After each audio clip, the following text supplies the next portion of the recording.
Welcome to the Common Ground Initiative. I'm Anthony Payton, and I hope to highlight the diversity of our communities with stories of people the average Granite Stater might not get to see or meet. The goal is to clarify misconceptions and find the thread that binds us all together as one New Hampshire community.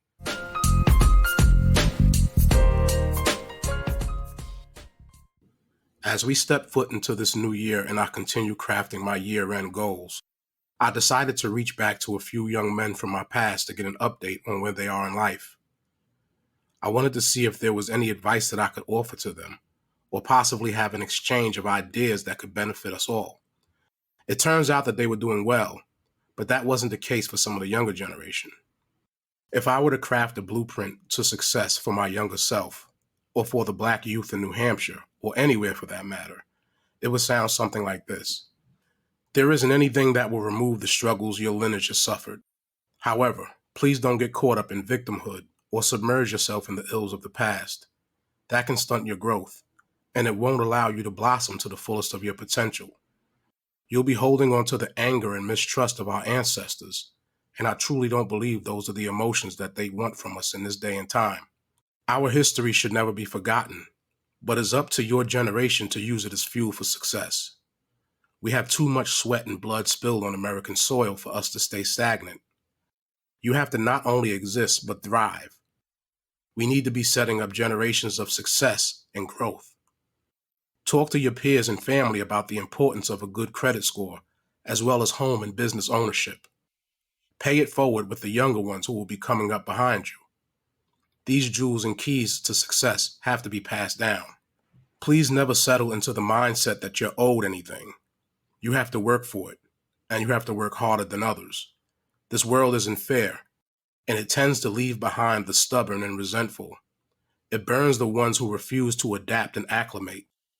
There are countless examples of businesses that didn't adapt to the ever-changing consumer and who didn't learn new ways to market their product.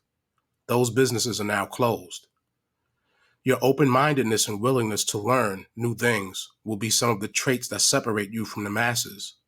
One of the things that I always try to get across to my daughter and her brothers is something that I've recently begun applying over the last 10 years. We need to get out of our comfort zones to grow. Embrace that initial discomfort. Include yourself, but also be inclusive of others. Make an effort to bring yourself to the table. It's up to you to find out where these tables are. Because later on, I don't want to see you upset about not being invited to the table. Seek them out. And at the same time, make sure that you bring others with you. This is how you can strengthen your community and generation. Be proud of your culture, but shed the caricature that has become.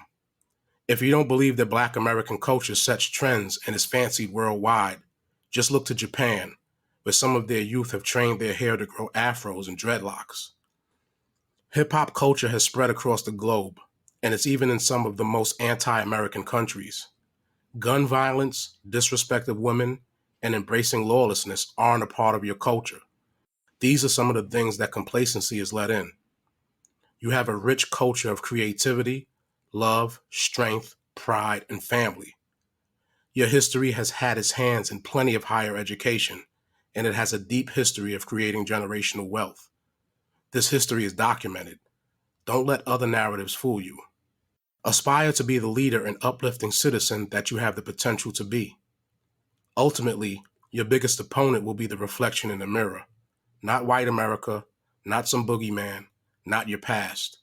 Surround yourself with like-minded people, as well as people who are in places you aim for. Open yourself up to mentorship, and let your mentors be of different races and genders. Get the full scope of perspectives. You'll have detractors, and these people will come in the form of friends and family as well.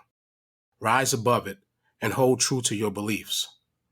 You will learn to not share your ideas and goals with small-minded people because they will project their own failures and shortcomings onto you. Your destiny is in your hands. Your end result doesn't necessarily have to be an athlete or rapper. Not that you shouldn't have dreams, but also commit to learning finance and investment. Become a part of the American dream and process that countless immigrants risk their lives for. I've learned that shortcuts won't get you there. It will take hard work and determination. What you may think of as the path of least resistance is usually the hardest, longest, and most painful. Make a list of your goals and the road it will take to attain them. Stick to it and modify it when need be. There's a saying about birds of a feather flocking together. Or, if you want to learn about a person, just look at his friends. People judge you by the company that you keep. Negative peer influences are one of the biggest obstacles you may face, and it's easy for you to become engulfed in whatever your friends are. I've seen friends lead people down dark paths. You have to learn to have the foresight to see potential dangers that lie ahead. You then have to have the strength to separate. The criminal justice system has statistically proven to give you longer sentences because of your skin color. Gangs will target you for recruitment or target you for harm because of your skin color. Interactions with authorities could be hostile because of your skin color. Don't give these people any more ammunition. Ultimately, don't be your own worst enemy. Walk that fine line of carrying yourself with the dignity and pride of royalty, but be humble enough to not look down on others. This program was produced in collaboration with me, Anthony Payton, the Granite State News Collaborative, and the Marlin Fitzwater Center for Communications. You can read more of my work at collaborativenh.org and listen to more of these stories wherever you get your favorite podcasts.